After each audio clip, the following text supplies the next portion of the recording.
Hey, what's up guys? Radku here back with another Yu-Gi-Oh video, and today we are going to be talking about Invoked. So, if you've been living under a rock for the past couple years, let me catch you up to speed.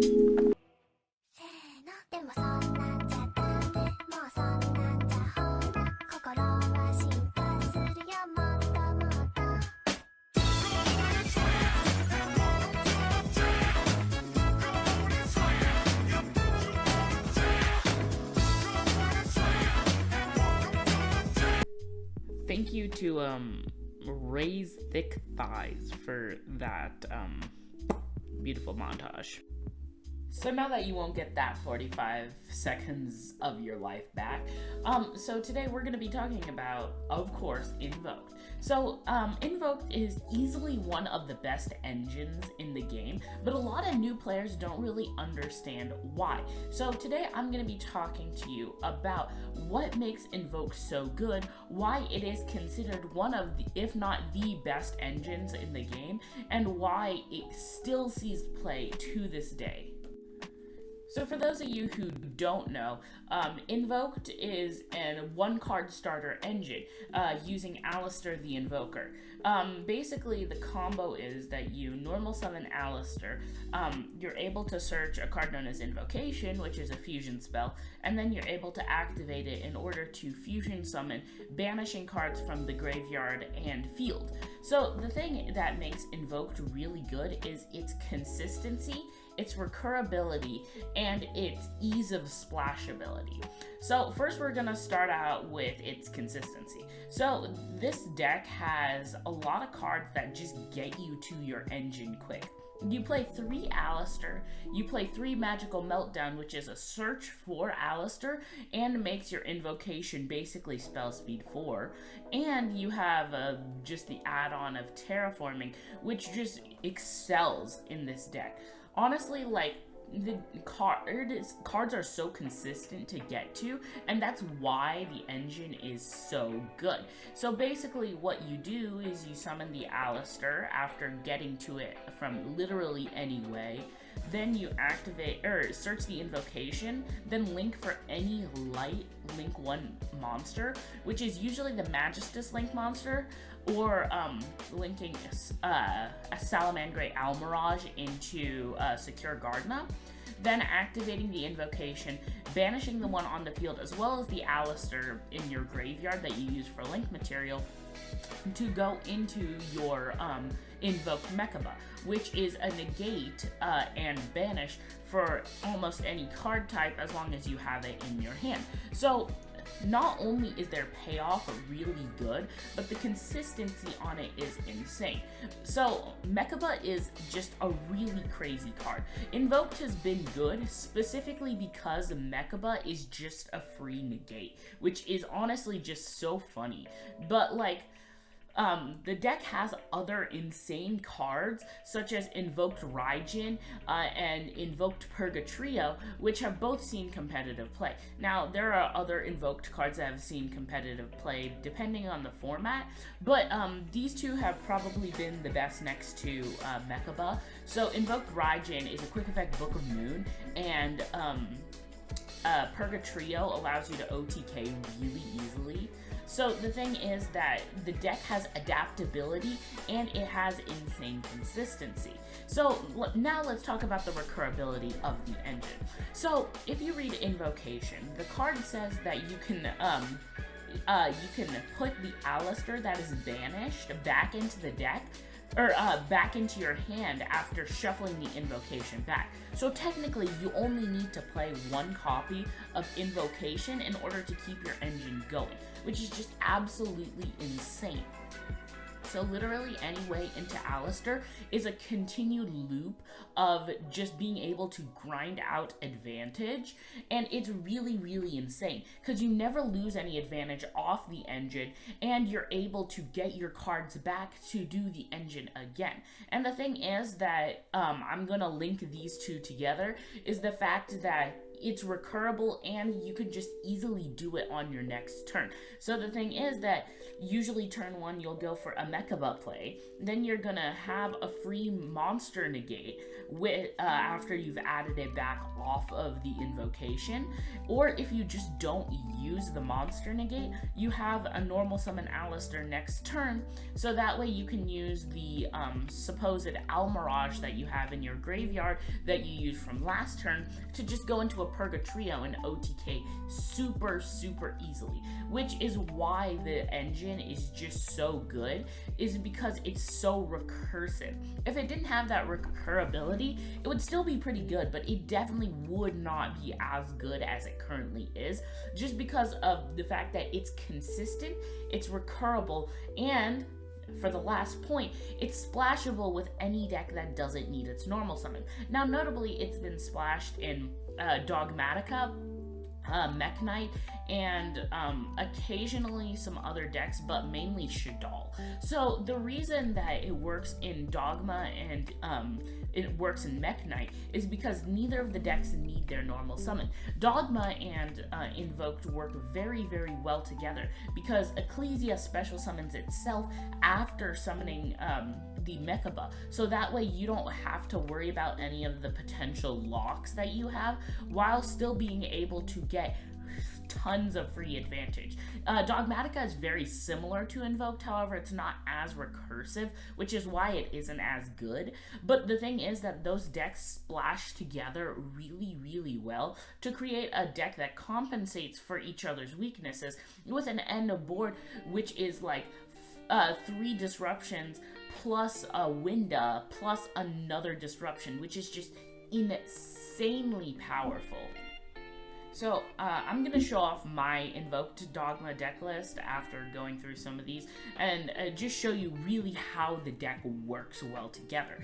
Then Invoked Mech Knight, the deck just doesn't use its normal summon, so what it does is it sets up column plays, which is really good. And then finally, the Invoked Shaddoll deck. Now this isn't like other Invoked decks. Invoked Shaddoll actually uses Invocation to its fullest advantage, so I've seen a lot of lists play 3 Invocation, which I personally like, because the Invoked Shaddoll list actually uses Invocation as a normal polymerization spell after going into the Mechaba, because Invocation's fusion effect isn't a once per turn.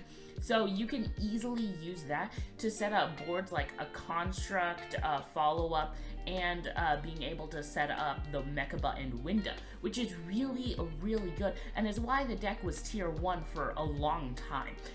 The deck is just really good in almost any fusion deck, and even though Shaddoll kind of likes to play a slower control style, this allows it to set up a big board going first, and allows you to easily adapt going second.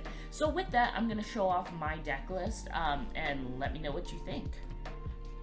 Okay, so here's my list, and I personally like this list a lot more than stuff like the Invoked Dogmatica Shaddoll list, because the Shaddoll stuff kind of makes the deck brick a little bit more. I feel like this is just the most consistent list you can have, as well as still just being able to set up the same boards, if not better, just because you have access to a lot more traps and a lot more hand traps in this list. So for the Invoked Engine, there's the 3 Invoker, 3 Meltdown, and then you have the 2 Invocation. It's still pretty compact. This deck does not need its normal summon aside from Aleister, so it's still pretty good. Ecclesia and Maximus and Fleur-de-Lis make up the monsters for the Dogmatica engine, as well as the 3 Nadir and the 3 Punishment. These cards are all really good. Ecclesia is just really good to hard draw, even if you don't open Nadir. However, Nadir and Meltdown are the best 2 cards to open together, and are just absolutely insane. So then for the extra stuff, I play a lot of hand traps in this build. I play 3 Ash, 3 Skullmeister, which I still think is one of the best hand traps in this format, 2 Nib, and 3 Imperm. These cards are just kind of situational depending on your matchup, whether it be Drytron or Tri-Brigade. but you can easily change up the hand trap depending on the format. So then for the other trap cards, I play 3 Ice Dragon, 3 Strike, and then the 1 Schism for Shaddoll plays. Then I play a very compact Sky Striker engine in this build, which is very weird because a lot of people won't play the Sky Striker engine in almost anything just because it's not very consistent anymore. However, I still really like it because sometimes Engage can still get you that draw 1, and then the Hornet Drones is just a free link 2 with Kagari, and I'll explain the significance of it when we get into the extra deck. So speaking of which, I play 1 Purgatrio and the 2 Mechaba. These are important for your invoked plays. You could play the one whatchamacallit, I don't know what this card is called, but you could play that over playing the Sky Striker engine, which I think isn't wrong. This card is really good going second, or in your going second plays, and is able to specifically get rid of big beaters that you kind of are having a hard time getting around. But I still think Purgatrio is a better game closer, and it's honestly just really good considering that it can attack all your opponent's monsters, which is just really, really good. I still think it's better than Aegiadus or whatever it's called. And then Mechaba is just the free negate. For the Dogmatica stuff, I play 2 Titaniclad. It represents 2 free disruptions. It's awesome. The Entis and the App Cologne are to send off of Nadir and Punishment respectively, as well as the 1 5-headed for easy plays. Then I play the 1 App Cologne, or 1 Winda, sorry. This is your usual boss monster. Then for the links, I play 1 Kagari to add back the Hornet. Then the small link 1s to use off of the Invoked package. Then I play the 1 Invoker of Madness. This is just a free link to go into. However, you usually don't end up using your you can't use your Hornet drones and stuff for it because they're different they're not different attributes. So even though it does represent free advantage, you really only use it for Kagari setup, and this is what I was trying to explain. So the Kagari is for fire setup because Purgatrio is really, really good going second. So what you do is, if you didn't hard open Ash or are having trouble getting the Invoker to stick, if you weren't able to summon your Almirage yet, like let's say your opponent torrentials you on the summon of the Invoker, you just activate the Hornet Drones, summon Kagari, don't lose any advantage because you just get to add back the Hornet Drones. Sometimes it can come up, usually it doesn't, but then you have free setup for follow-up, as well as the fact that you have a fire on field to go into for Purgatrio, which is really, really good. So that is it for the list. Let me show you the combo that just made this deck absolutely insane.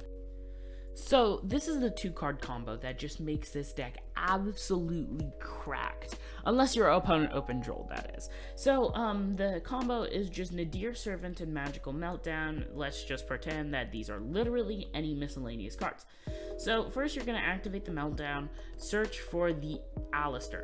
And I just want to say, before we keep going, it's pronounced Aleister, not Aleister. It makes me so sad to see people pronouncing it Aleister. It's Aleister. My gosh. Okay, so then you normal summon the Aleister, use the effect to search the invocation. Then you link, summon the Almirage, and then summon the Secure Gardna. Then activate the invocation to banish the Invoker, that is, and summon the Mechaba. Now keep in mind, you summon the Aleister, you summon the Almirage, you summon Secure Gardna, and this is your 4th summon. So now you're completely out of the Nibiru zone. Then you use the effect of invocation, shuffle it back, and then add the Aleister, just to make sure, even if you don't open anything, that you still have access to the, protection against Nibiru. Then you can activate Nadir, usually dump the App Cologne, however you can dump the Ash Dragon, which are both equally valuable targets. Then you use the effect of App Cologne. Literally just you can get rid of any spare card in your hand. You can even get rid of Aleister, but I like to keep it in hand just for the free negation. Search the Schism.